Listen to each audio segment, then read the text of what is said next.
Friends, good morning all of you. Last video में आपने देखा क्रिस्टल का प्रकार, वो किस अवयवी कणों से मिलकर बने हैं और उन कणों के बीच में किस प्रकार का बंध है उसके आधार पर। इसमें हम देखते हैं कि क्रिस्टल कितने प्रकार के होते हैं, लेकिन उनकी ज्यामिति के आधार पर, ज्यामिति यानी उनकी संरचना। क्रिस्टल की संरचना वैसे ही होती है जैसे उनका इकाई सेल की संरचना होती है। तो आप सोच रहे होंगे कि इकाई सेल क्या होता है। तो वह बेसिक यूनिट, वह मूल संरचना जिसके पुनरावृत्ति से क्रिस्टल का निर्माण होता है। यानी अगर हम एक माचिस की डिब्बी को लेते हैं और इसी तरह की माचिस की अनेक डिब्बी को एक दूसरे के ऊपर, दोनों तरफ किनारे ऊपर नीचे रख कर के व्यवस्थित करते हैं, तो एक क्रिस्टल का निर्माण होगा। और उस क्रिस्टल के लिए एक माचिस की डिब्बी इकाई सेल या यूनिट से कहलाएगी। अब इस इकाई सेल के लिए किन किन चीज़ों की आवश्यकता होती है, इकाई सेल के बारे में जानकारी हम कैसे रखेंगे। तो इकाई सेल को क्रिस्टल की संरचना में इस प्रकार से लिया जाता है। ये घनीय हो सकते हैं, द्विसमलंबाक्ष होते हैं, या इनकी आकृति भिन्न भिन्न हो सकती है।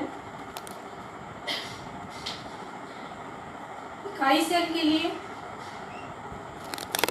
अगर हम इसको इस प्रकार से प्रदर्शित करते हैं, रिप्रेजेंट करते हैं, इसके तीन अक्षों के अलावा इकाई सेल की तीनों भुजाओं को लेते हैं, लंबाई, चौड़ाई और ऊंचाई। किसी को भी हम लंबाई ले सकते हैं, किसी को भी चौड़ाई या ऊंचाई अपनी सुविधा के अनुसार। सपोज इसको हमने लंबाई ले लिया और इसको प्रदर्शित करते हैं एक्स अक्ष पर, और यहाँ पर ये वाई अक्ष, और इस प्रकार से ये जेड अक्ष पर हमने इस क्रिस्टल की तीसरी भुजा को रिप्रेजेंट कर दिया है। क्रिस्टल की लंबाई जो कि एक्स अक्ष की तरफ जितना भी अंतःखंड काटती है, इसको हम ए से प्रदर्शित करते हैं। वाई अक्ष पर काटा गया अंतःखंड जो क्रिस्टल की चौड़ाई मान लीजिए तो बी से रिप्रेजेंट करते हैं। और क्रिस्टल की ऊंचाई यदि हम जेड अक्ष पर निरूपित कर रहे हैं तो इसको सी से। अब ए बी सी का मान बराबर भी हो सकता है या नहीं भी हो सकता है। इन तीनों अक्षों यानी क्रिस्टल के इकाई सेल की तीनों भुजाओं के बीच के कोण 90 अंश भी हो सकते हैं। किन्हीं भी दो भुजा को आप लेंगे तो ये 90 अंश भी हो सकता है, कम भी हो सकता है या उससे ज़्यादा भी हो सकता है। तो एक्स अक्ष के विपरीत जो भी कोण है उसको हम अल्फा से निरूपित करेंगे, वाई और जेड अक्ष के बीच का कोण। इसी प्रकार से वाई अक्ष के अपोजिट के कोण को हम बीटा से प्रदर्शित करेंगे, यानी एक्स और जेड अक्ष के बीच का कोण। और जेड अक्ष के अपोजिट जो कोण है उसको गामा से रिप्रेजेंट करेंगे, यानी एक्स और वाई अक्ष के बीच का कोण। तो इस प्रकार से ए बी सी जो इस इकाई सेल की तीनों भुजाओं लंबाई, चौड़ाई और ऊंचाई की विभिन्न लंबाइयों को रिप्रेजेंट करेंगे। ये तीन पैरामीटर हैं जो कि इस इकाई सेल की लंबाई, चौड़ाई और ऊंचाई को बताएंगे। इसी प्रकार से अल्फा, बीटा और गामा ये तीन अंतःफलकीय कोण जो बराबर भी हो सकते हैं या नहीं भी हो सकते हैं। अगर इस इकाई सेल की तीनों भुजाएं बराबर हो गई, तीनों कोण आपस में बराबर हो गए और ये 90 अंश के हो गए, तो ये इकाई सेल घनीय इकाई सेल कहलाएगा। और इस इकाई सेल से बना हुआ क्रिस्टल घनीय क्रिस्टल कहलाएगा। इसी प्रकार से ए बी सी और अल्फा बीटा के विभिन्न मानों के लिए मुख्यतया 7 प्रकार की इकाई से प्राप्त किए गए हैं। इन 6 ये जो 6 पॉइंट्स आप देख रहे हैं A B C alpha beta gamma, ये इकाई सेल की पूरी जानकारी के लिए ये 6 पैरामीटर कहे जाते हैं। अब हम विभिन्न इकाई सेल को देखते हैं। तो विभिन्न इकाई सेल के लिए हम इकाई सेल को घनीय मानते हैं और अपनी सरलता के लिए। अब ये घनीय इकाई सेल 3 प्रकार के होते हैं। सरल घनीय इकाई सेल, सरल घनीय सेल यानी सिंपल क्यूबिक सेल, और इन शॉर्ट इसको कहते हैं SCC। दूसरा होता है फलक केंद्रित,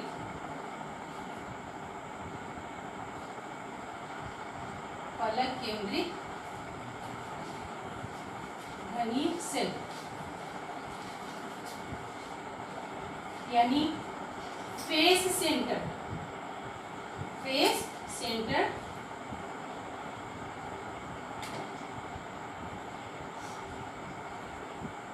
सेल, और इन शॉर्ट इसको कहते हैं FCC। नेक्स्ट है अंतः केंद्रित, केंद्रित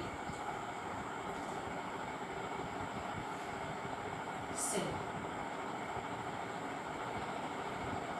बॉडी सेंटर।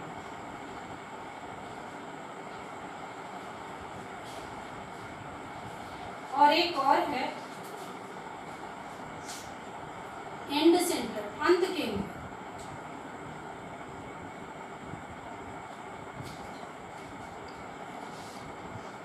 यानी एंड सेंटर।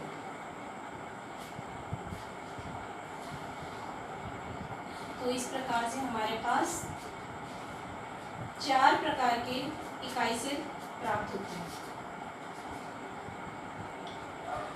अब इन सभी इकाई सेलों किस प्रकार से विभिन्न परमाणु या अवयव पर व्यवस्थित होते हैं, इसको हम देखते हैं एक एक करके, और क्रमशः हम इसी में देखेंगे कि किस प्रकार से एक इकाई सेल के लिए कितने परमाणु उस इकाई सेल को बनाने के लिए योगदान दे रहे हैं या उनकी सहभागिता है, उसकी हम गणना, उसका कैलकुलेशन कैसे करेंगे। तो हम देखते हैं सरल घनीय इकाई सेल। सरल घनीय इकाई सेल में हमने अपनी सुविधा के लिए अवयवी कणों को परमाणु लिया है, और सरल घनीय इकाई सेल में हम एक घन बना लेते हैं जिसके कोनों पर केवल अवयवी कण उपस्थित होंगे, परमाणु उपस्थित होंगे, कुछ इस प्रकार से केवल कोनों। तो आप देख रहे हैं कि अगर हम एक कोने को लेते हैं, इस क्यूब में ये 8 कोने हुए, 8 कोनों पर एक एक परमाणु उपस्थित है, और एक कोने की अगर विभिन्न इकाई सेल को इसके अगल बगल सब चारों तरफ से रखें ऊपर नीचे, तो एक कोने को 8 इकाई सेल से जुड़ा हुआ आप पाएंगे। तो इस प्रकार इस परमाणु की अपने इकाई सेल के लिए क्या सहभागिता होगी। तो कुल कोनों की संख्या इस इकाई सेल में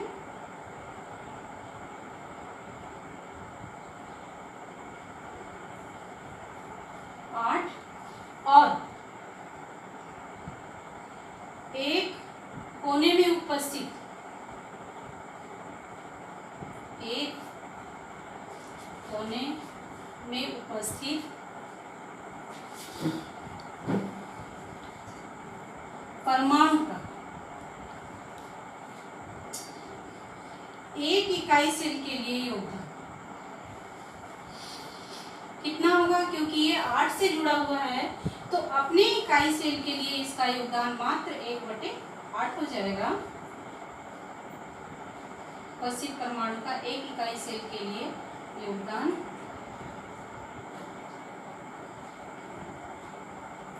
बराबर 1/8, क्योंकि एक कोना 8 अन्य इकाई सेल 8 इकाई सेलों से जुड़ा हुआ है, इकाई सेल से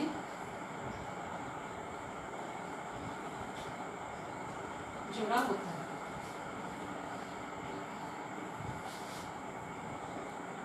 अतः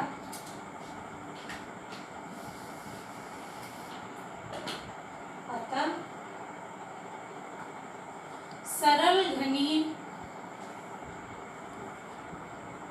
सेल के लिए के इकाई सेल में उपस्थित परमाणु की संख्या, और इसको हम प्रदर्शित करते हैं Z से प्रदर्शित करते हैं। तो परमाणु की संख्या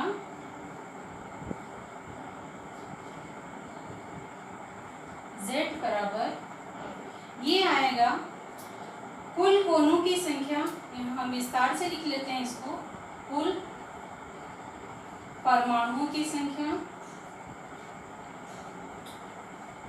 यानी कोनों पर, क्योंकि कोनों पर जितने कोने हैं उतने ही परमाणु उपस्थित हैं की संख्या इंटू एक परमाणु पर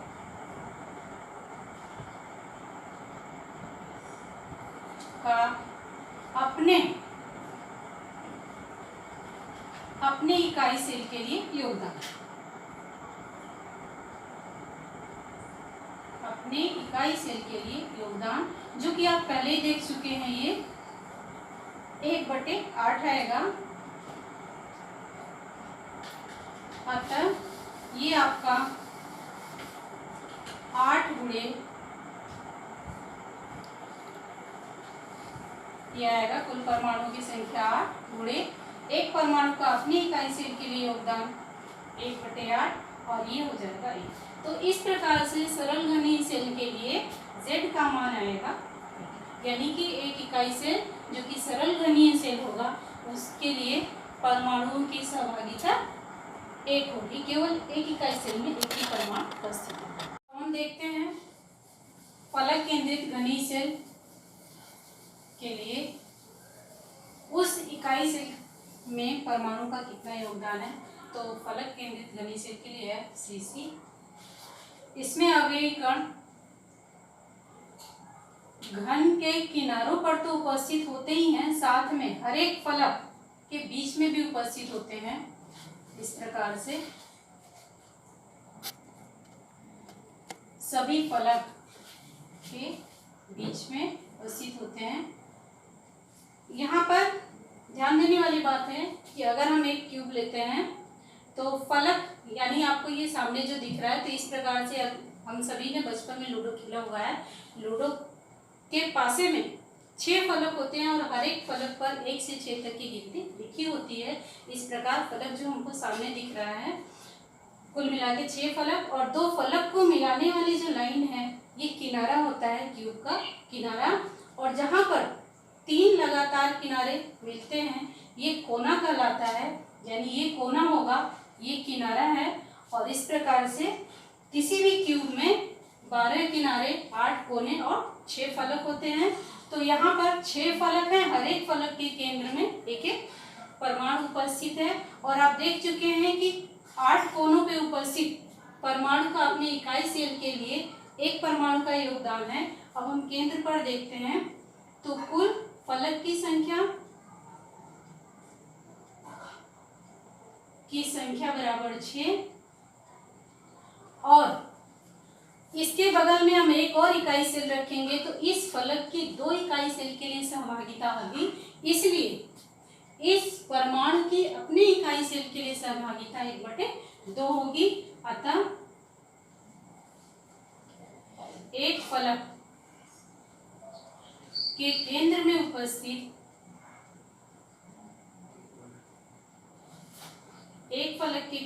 उपस्थित परमाणु का अपने इकाई सेल के लिए योगदान कितना होगा? ये होगा आपका 1/2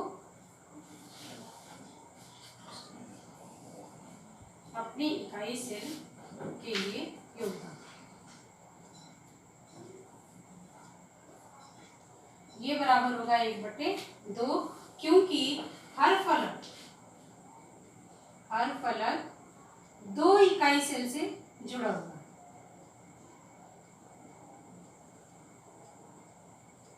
से जुड़ा। अतः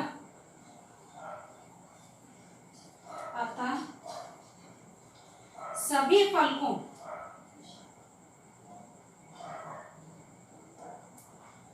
के परमाणुओं का इकाई सेल के लिए योगदान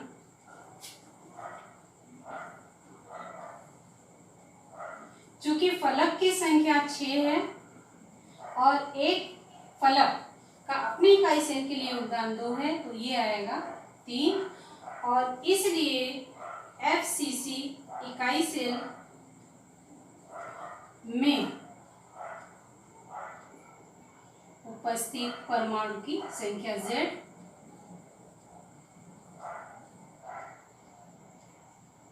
की संख्या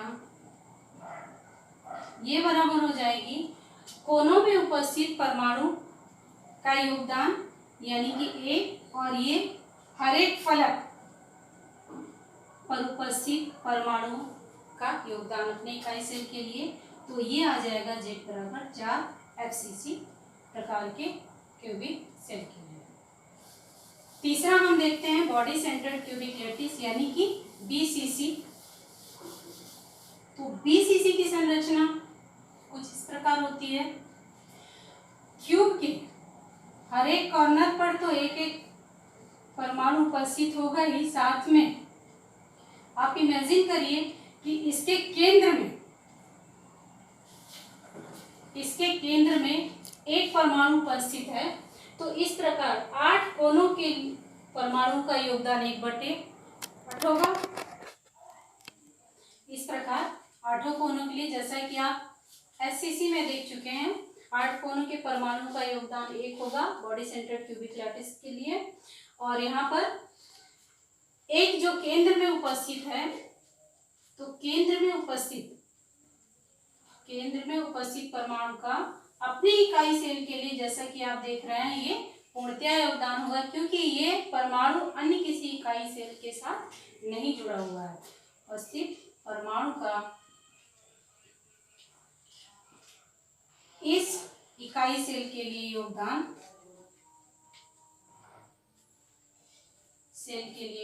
बराबर 1।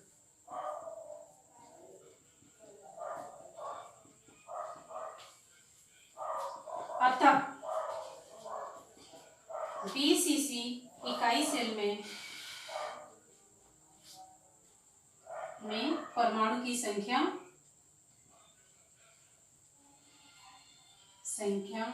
ये बराबर हो जाएगी, जैसा कि 8 कोनों के लिए 1 आता है और इस बॉडी सेंटर्ड पॉइंट के लिए 1, तो कुल परमाणु Z बराबर।